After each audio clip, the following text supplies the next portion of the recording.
des poupées sexuelles pour enfants. Ouais, j'en avais acheté. Non, je rigole. De la pollution. Shein catapulte 50 Boeing 747 cargo remplis de vêtements pas chers tous les jours. Allez les prolos, on fait pipi sous la douche. Des enfants exploités. Je crois qu'aujourd'hui, la plupart des usines en Chine sont tout à fait ok pour les travailleurs aujourd'hui. Et un mec horrible aux cheveux gominés. Tous ceux qui hurlent, etc., c'est ceux qui en ont rien à faire en fait, des gens comme vous qui ne savent pas s'habiller. Et en plus, faut que ce soit cher. Non mais on est où là? Un Français sur 3 achète sur Shein. Parce que certes, l'impact est désastreux, mais c'est moins cher. Et comme ils le disent si bien, la mode est un droit, pas un privilège. Ce message de la marque Shein, il touche beaucoup de gens. L'année dernière, presque un Français sur 3 a commandé sur Shein. Donc leur mission, Sur Shein.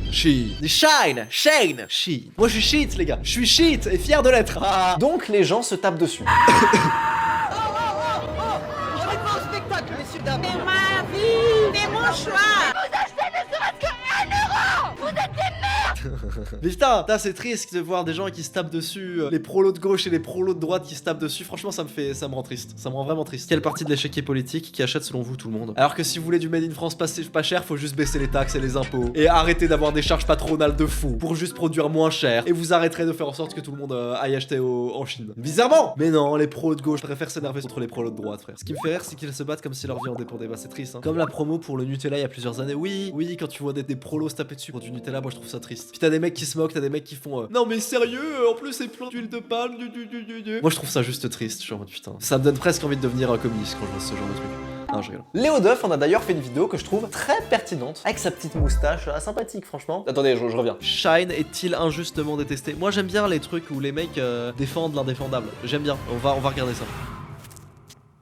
Shein, ça coûte pas cher, mais genre vraiment beaucoup moins cher que le reste. Alors on pourrait se dire que la qualité est moins bien. Et ben en fait non, c'est d'aussi bonne qualité que n'importe quel truc Zara, H&M. c'est quoi la différence entre ces deux t-shirts? Celui de gauche coûte 9 € et celui de droite 39 €. Mais comment on peut multiplier par 4 un produit aussi basique qu'un t-shirt noir? Autrement formulé, est-ce qu'on se fout pas un peu de notre gueule? Les coutures tiennent pas, aucun jugement ici, vraiment c'est pas mon genre. Qui a acheté Shein et qui peut faire un retour d'expérience? C'est bien ou c'est pas bien? C'est vraiment nul. Mardaron, je crois, genre ça va, c'est mid. Même level que Zara. Niveau qualité ça va, mais c'est pas pareil que sur les photos. Mais ouais, ok, d'accord. Donc en gros c'est ok quoi. Et du coup pourquoi ça coûte moins cher que le reste? C'est juste qu'ils margent très peu, qu'ils réduisent les coûts au maximum, qu'ils expédient directement depuis la Chine. C'est la fast fashion poussée au max par l'intermédiaire. Des remises de fou, un marketing super bien fait. À chaque fois qu'ils lancent un nouveau vêtement, c'est 200 pièces par vêtement. Comme ça, ils testent sur une toute petite quantité. Si les vêtements plaisent, bah ils en refont plus. En fait, en apparence, il n'y a aucun souci. C'est juste un système qui est bien pensé. Et d'ailleurs, Léo Duff le dit très bien dans sa vidéo. Derrière un Zara, il y a des stylistes qui développent des collections printemps-été, automne-hiver. Ils commandent des milliers d'unités par modèle, ils remplissent les magasins physiques et ils croisent les doigts pour que ça se vende. Derrière Shein, il y a une armée de stylistes aussi, mais ils suivent pas les saisons, ils suivent les algorithmes. Des algorithmes qui analysent tous les jours ce qui marche sur TikTok, Instagram, Pinterest, qui scannent les recherches, les clics, les paniers abandonnés. Et dès qu'ils repèrent une micro-tendance qui émerge, une coupe de jean spécifique ou une couleur qui monte, ils lancent la production. D'accord, c'est très bien pensé. Et pour l'instant, il n'y a pas de Chinois qui se font exploiter. Donc pour l'instant, il n'y a pas de souci. Bon exemple de business. Bon, bah du coup, pourquoi Shein ce serait de la merde? En dehors des poupées sexuelles, parce que oui, bon, d'accord, c'est pas génial. D'ailleurs, pour Shein, il me semble bien que l'entreprise qui faisait les poupées est française. Ouais, c'est Kexanko, l'entreprise. J'aimerais rappeler que Cyrus North avait acheté une poupée sexuelle et l'a présentée sur YouTube. Oui, mais elle était pas mineure. Et 2, ça lui coûtait 11 000 €. Donc 2 000 € de TVA. Il fait tourner l'économie. Donc merci Cyrus. Quand on creuse sur l'application, il y a des trucs un peu plus sombres en vrai. Déjà, les pubs et c'est bourré de fausses promos. Comment c'est possible qu'un truc aussi grand, une aussi grosse entreprise puisse poster des trucs genre profiter de cette remise de 50% qui en fait pas du tout le vrai prix de base. Parfois il y a des comptes à rebours qui sont pareils, des faux comptes à rebours où le produit s'enlève pas ou à la fin. C'est ce qu'on appelle des dark patterns. Ça va un peu plus loin que le marketing de base parce que ça se base sur des trucs illégaux, genre le mensonge, le fait de volontairement cacher des informations. En gros, c'est des trucs où on pourrait se poser la question de la légalité. Mais contrairement à ce que dit Léo Duff, c'est pas des simples leviers marketing normaux. Non, moi j'utilise des simples leviers marketing normaux et même moi j'ai cru qu'à un moment j'utilisais les dark patterns du coup. En gros, c'est de la manipulation. Ouais, mais je connais Dark Pattern. On fait pareil sur MS, donc on fait un abonnement mensuel et tous les mois, vu qu'on fait des semaines d'ouverture, on sait quand l'abonnement se font rebill. Ce qu'on fait, c'est qu'on met les grosses conférences pile juste après que l'abonnement est tourné. Comme ça, les mecs qui veulent se désabonner, ils font ah putain, c'est vrai qu'il y a cette conférence et tout, je veux pas la louper. Je vais rester un mois de plus. Et on fait pareil la saison suivante. On fait pareil le mois d'après. Même chose, les clans sur MS. Donc qui est la meilleure feature de MS, c'est qu'en gros c'est les groupes de youtubeurs. Tu vas pas te désabonner d'MS si tous les autres sont abonnés sur MS. Ah bah oui les gars. Les clans, le meilleur dark pattern. Voilà, certains appellent ça du marketing, les gauchistes appellent ça le dark pattern. À ça, ils ajoutent souvent une promo avec un faux compte à rebours. Qu'est-ce qui se passe à la fin? Ils recommencent, tout simplement. On ne fait pas de faux compte à rebours. On fait jamais de faux compte à rebours. On fait pas de fausses promos. Ça on fait pas. D'ailleurs, si vous pensez que toutes ces astuces marketing, la publicité, tout ça, ça ne marche pas sur vous, vous vous trompez. Si, la publicité marche bien sur toi, et c'est pas parce que tu as conscience que tu regardes une pub ou que tu te fais avoir ou qu'il y a un truc marketing et t'es devant et tu sais que c'est un truc marketing que ça t'affecte pas. Au contraire, parce que t'as conscience que c'est une technique marketing, au contraire, t'es encore moins vigilant et tu peux te faire avoir justement. Pour un mec qui achète jamais en ligne, c'est dur. Non mais c'est pas une histoire de en ligne ou pas en ligne, hein, tu les retrouves partout ces trucs là. Si je te dis voiture, tu vas me sortir une voiture, peut-être parce que tu l'as vu dans une pub. Si je te dis VPN, tu vas me sortir un NordVPN, CyberGhost VPN. Je dis pas que tu vas l'acheter directement après la pub, mais au moment où tu vas penser à VPN, tu sais vers où tu vas te diriger directement. Bon ok, t'as raison, t'es trop fort en débat. Mais oh là là, mais j'acquiesce, oh là là. Vous voulez le mettre VIP lui aussi? Et pas toutes les pubs ont pour objectif de vendre tout de suite, beaucoup sont juste pour développer une image sur long terme. Bien sûr, les pubs pour les voitures, c'est ça. Quand tu fais des pubs pour une voiture, tu ne regardes jamais le ROI direct après que la pub soit passée. Jamais tu fais ça, c'est complètement con. Tu fais une pub pour ton image de marque et pour que quand le mec il veuille acheter une nouvelle voiture, quand il a besoin d'une nouvelle voiture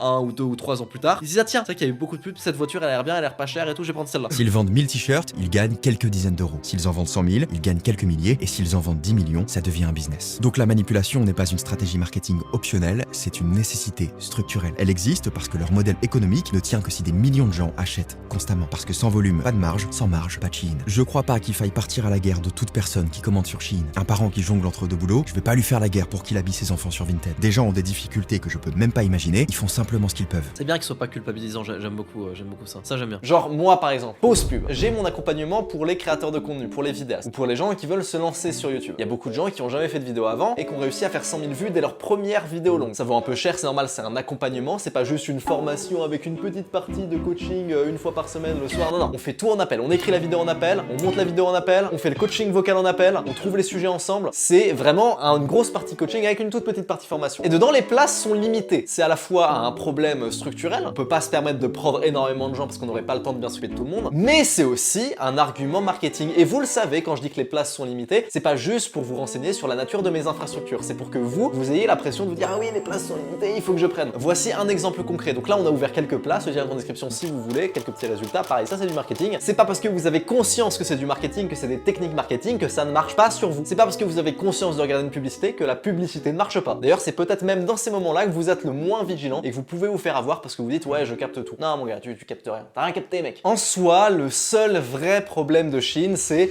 celui de la pollution. Si le produit se vend, Shein relance la production. Ils le déclinent en plusieurs couleurs et ils le font remonter dans les recommandations de l'appli. Cette méthode, elle change tout pour Shein parce qu'elle diminue le risque de se retrouver avec des entrepôts remplis d'invendus. Elle leur permet de ne produire que ce qui se vend. Ils la présentent même comme une production à la demande qui réduirait le gaspillage. Entre les lignes, c'est une révolution écologique. Est-ce que vous y croyez? Ok, là on va regarder un chiffre très important parce qu'il est très étrange. L'empreinte carbone de Shein. En 2021, 6 millions de tonnes de CO2. En 2023, plus de 16 millions de tonnes. Leurs émissions ont presque triplé en 3 ans. Pour situer ce que ça représente, en 2023, Shein a émis 2 fois plus de CO2 que LVMH. Ils ont aussi émis 2 fois plus de CO2 que H&M. Shein, ça pollue de baiser. Ils envoient tout en avion, rien en bateau, là où tout le monde fait en bateau, eux ils font tout en avion. Mais c'est ça, moi je crois pas à ces conneries. Il fait trop froid. Il fait trop froid pour que le réchauffement climatique existe réellement. Genre c'est pas possible, j'y crois pas. MDR Pascal. Le pire, ça reste quand même le gaspillage de vêtements qui se retrouvent entassés dans des plages en Afrique. Des milliers de vêtements portés autrefois chez nous en Occident finissent leur vie ici et polluent toute la côte.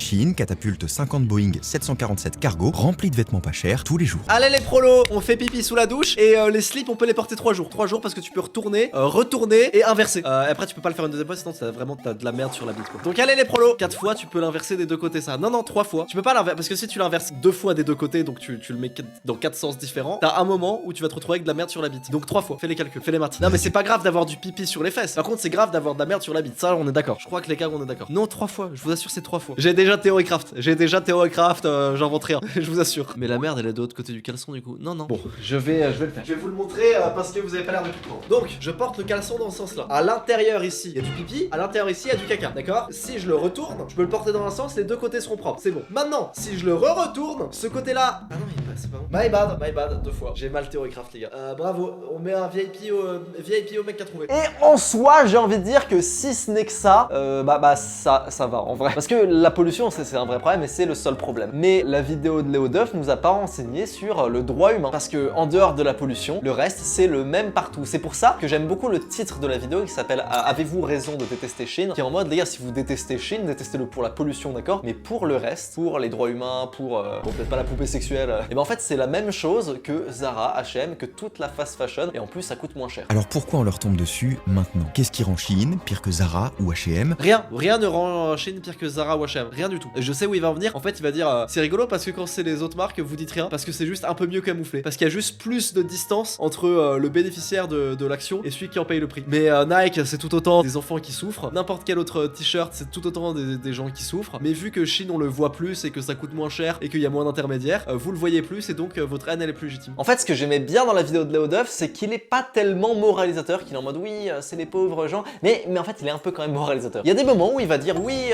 la pauvreté c'est un vrai truc, mais vous êtes pas pauvre parce qu'il y a tel pourcentage de gens qui sont pauvres. Mais c'est une connerie, Léo. Quand on dit ça, Bouhou, Chine, bouhou, bah fallait pas rendre le français moyen pauvre. c'est pas une expression anodine. Ça entretient l'illusion que le français moyen est pauvre. Est-ce que c'est vraiment le cas? Bien sûr que non. La pauvreté en France, ça concentre un peu moins d'une personne sur 6. C'est évidemment trop, c'est un record sur 30 ans, mais ça veut aussi dire que plus de 5 personnes sur 6 ne sont pas pauvres, quand un tiers des Français commandent sur Shein. Ouah, je suis un peu pas trop d'accord avec ça taille. Là, ils disent, les gars, le SMIC, vous êtes pas considérés comme pauvres si vous êtes au SMIC. Donc les mecs au SMIC, habillez-vous plus cher. Bah non, parce qu'il y a d'autres galères et tout. Et c'est pas parce que la catégorie pauvreté, c'est pas exactement machin, que les mecs sont pas effectivement pauvres. Bien sûr que si. Tu vis dans une grande ville, t'es payé au SMIC, genre Paris-Lyon, t'es pauvre au SMIC, même si t'es pas dans la catégorie pauvreté. Donc quand on dit le peuple français est pauvre, c'est vrai, c'est pas vraiment vrai au sens de oui, la catégorie sociale, pauvreté, le chiffre, le machin, non, c'est pas vrai comme ça, mais c'est vrai, les Français sont pauvres. Et puis la morale, c'est quand ça vous arrange. Je l'ai beaucoup dit, mais la morale, ce n'est qu'une question de distance. Qu'est-ce qui est le plus immoral entre acheter un iPhone et balayer une grand-mère dans la rue? Vous allez me dire, oui, balayer une grand-mère dans la rue, c'est plus immoral, mais non. Acheter un iPhone, c'est participer à hauteur de 1000 ou 1100 euros, donc c'est énorme, dans un business où des gamins en Afrique sont en train de mourir dans des mines pour avoir des batteries au lithium-ion. Cependant, comme balayer une grand-mère, bah il y a une toute petite distance entre toi qui balaye la grand-mère et la grand-mère qui se fait balayer, ça paraît beaucoup moins moral qu'acheter un iPhone où il y a beaucoup plus de distance, donc de distance géographique, mais aussi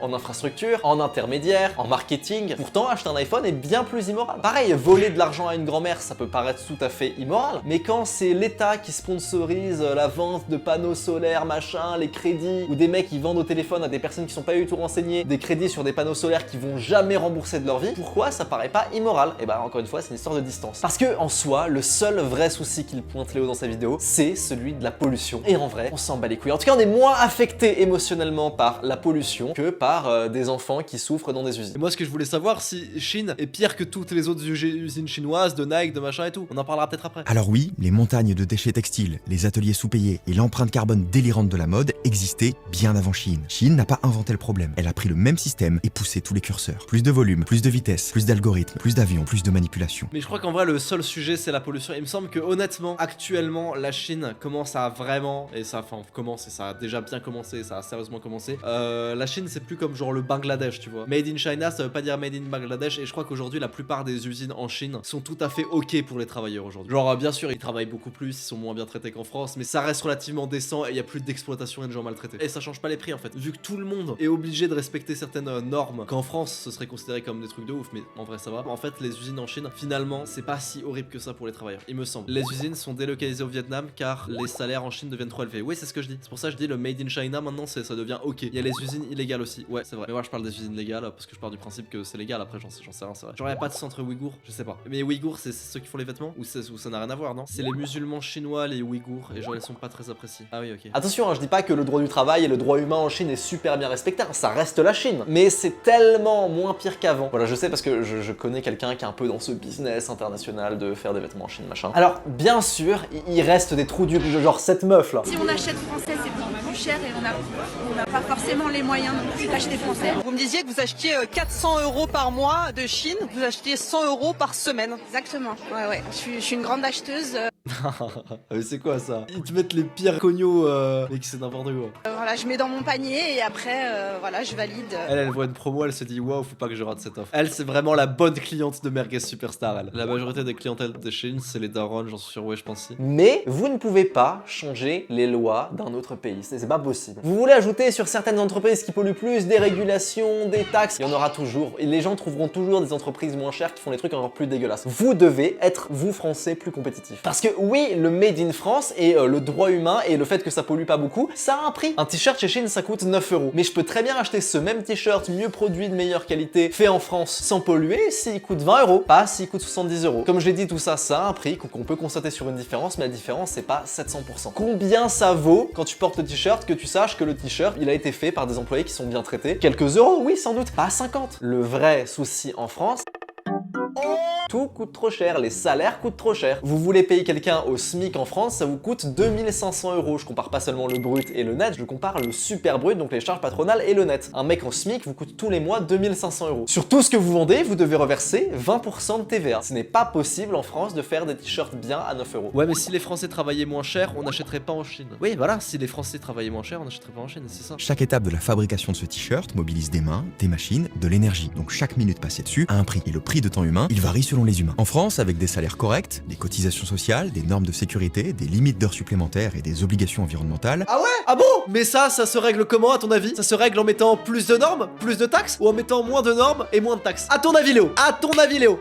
À ton avis? À ton avis, Léo? Pourquoi on achète en Chine alors qu'on pourrait produire en France? À ton avis, Léo? À ton avis? À ton avis? La solution à tout problème économique commence par elle. Trop bizarre. Non mais les gars, la solution à tous les problèmes commence par elle. Motherfucking Léo Bourgeon. Donc oui, c'est une approche complètement libérale et compétitive du marché des vêtements, mais c'est dommage que Léo Duff ne l'aborde même pas un peu ce sujet. Genre, je veux dire, les Français achètent en Chine dans des conditions désastreuses, et c'est vraiment le cœur de sa vidéo, quoi. Il passe à côté du sujet. Rendez-vous compte à quel point en France, beaucoup de problèmes se régleraient par moins de régulation, moins de taxes, moins d'impôts, moins de charges. Mais non, on préfère se demander ah bah du coup, est-ce qu'on taxerait pas encore plus? Non, bah non. Le problème vient du fait qu'on a trop de taxes, et vous voulez régler le problème en taxant encore plus. Vous n'avez rien compris. À la limite, une des approches possibles, ça pourrait être une décote d'impôts pour les entreprises qui polluent moins. Si les entreprises n'ont pas des incentives économiques à ne pas polluer, et ben elles pollueront. Donc on peut proposer comme ça de baisser les taxes, mais certainement pas de les augmenter. Comprenez bien aujourd'hui que le pays va mal parce qu'il y a trop d'impôts. Il faut payer moins. Et oui, si on paye moins, on n'aura plus la sécurité sociale. Mais la sécurité sociale, elle marche pas. Vous avez vu tout ce qu'on paye par rapport à ce qu'on reçoit, la merdicité. Qu'est-ce que c'est l'hôpital public français comparé à ce qu'on paye? Un salarié normal en France qui est payé, je sais pas, 2500 € par mois en moyenne, on va dire. La partie de son salaire de brut qui va être versée à la sécurité sociale, c'est environ 700 €. Mais les gars, dans un pays libéral à fond, et je dis pas que c'est ce que je souhaite, mais dans un pays où la santé est complètement privée, pour 700 € par mois, vous avez la meilleure assurance santé du monde, qui vous couvre à hauteur de 3 à 4 millions d'euros par an. Arrêtez de penser que la sécu, que les retraites par répartition, c'est vraiment un système que le monde nous envie. Oui, le monde nous l'envie, mais personne nous l'a recopié. Oh, comme c'est bizarre. N'ayez pas peur de parler de retraite par capitalisation, de santé privée et d'assurance. C'est pas des gros mots, hein, je vous assure. Je dis pas que c'est nécessairement une bonne chose, je dis que est-ce qu'on peut juste en parler, réfléchir, faire un débat là-dessus sans qu'on nous traite de libéral de fou, parce que dès qu'en France on dit un truc un peu libéral, on est taxé de odieux capitaliste, sachant que face à nous, on a un système qui ne marche pas et qui a plein de problèmes. Le cas Chine, c'est juste un exemple parmi tant d'autres, mais c'est symptomatique de tous les problèmes de taxes et de normes qu'on a en France. Aujourd'hui, j'ai l'impression que d'avoir un avis libéral en France, c'est bien pire, c'est bien moins vu que de dire je soutiens le RN, je vais voter Bardella. Rendez-vous compte qu'aujourd'hui, socialement, c'est mieux pour vous de dire je vote Bardella plutôt que et si on passait par la retraite par capitalisation. Réveillez-vous, renseignez-vous sur tous ces sujets. Regardez les exemples de pays libéraux qui marchent bien. Je dis pas que ça marche à chaque fois, mais il y a des exemples de pays libéraux qui marchent super bien. Je viens de voir Joueur du Grenier qui s'est fait embrouiller parce qu'il a osé dire qu'il fallait passer à la retraite par capitalisation. On aurait déjà dû passer au système par capitalisation parce qu'il n'y a aucune chance que le système par répartition il tienne debout. Je crois que tu devrais rester dans ton domaine, les jeux vidéo, c'est la foire à la saucisse, les conneries que tu rencontres. Je pense que tu pourrais aller te faire enculer. Les gars, c'est normal, la retraite par répartition, c'est-à-dire payer pour les gens qui sont actuellement à la retraite et attendre qu'ensuite quelqu'un paye pour toi, donc un système de Ponzi quoi. Ça marchait à l'époque où ça a été créé, quand il y avait 4 actifs pour un retraité. Bientôt on est à 1,3 actifs pour un retraité. Bientôt c'est un salarié tout seul sur ses épaules qui porte un retraité. Comment vous pouvez croire que ça peut tenir? C'est même pas une question de politique, de libéral, c'est une question de démographie. Ça ne peut pas tenir, il faut pas cotiser pour quelqu'un d'autre, il faut cotiser pour soi-même, et ça devrait pas être un gros mot de le dire. Pitié, arrêtez d'être des communistes. Ok, D'accord. Bah, bonne vidéo, Léo. Franchement, très sympa. Attendez 2 secondes, il faut juste que je m'achète il faut juste que je m'achète un t-shirt là, s'il vous plaît. Attendez, je mets pas le. J'enlève la capture d'écran, comme ça vous voyez pas ce que je fais. Hop, je m'achète juste un petit t-shirt. Ah ouais, sympa ça. Ah ouais, celui-là il est sympa. 7 €. Ok, fabriqué en France. Ah, quoi les GTA? Non, oh non, clippez pas, les gars, non! En fait, j'étais en partage d'écran depuis tout à l'heure. Oh, clippez pas. Ah, faites pas des clips, en vrai. En vrai, c'est trop une dinguerie là si vous faites des clips. Genre en mode, pauvre, ce streamer dénonce Chine et commande sur Chine juste après. Oh, la dinguerie si vous faites ça. Oh non, c'est. Oh, wesh, je suis tombé de ma chaise, wesh. Oh, dinguerie en vrai. Non.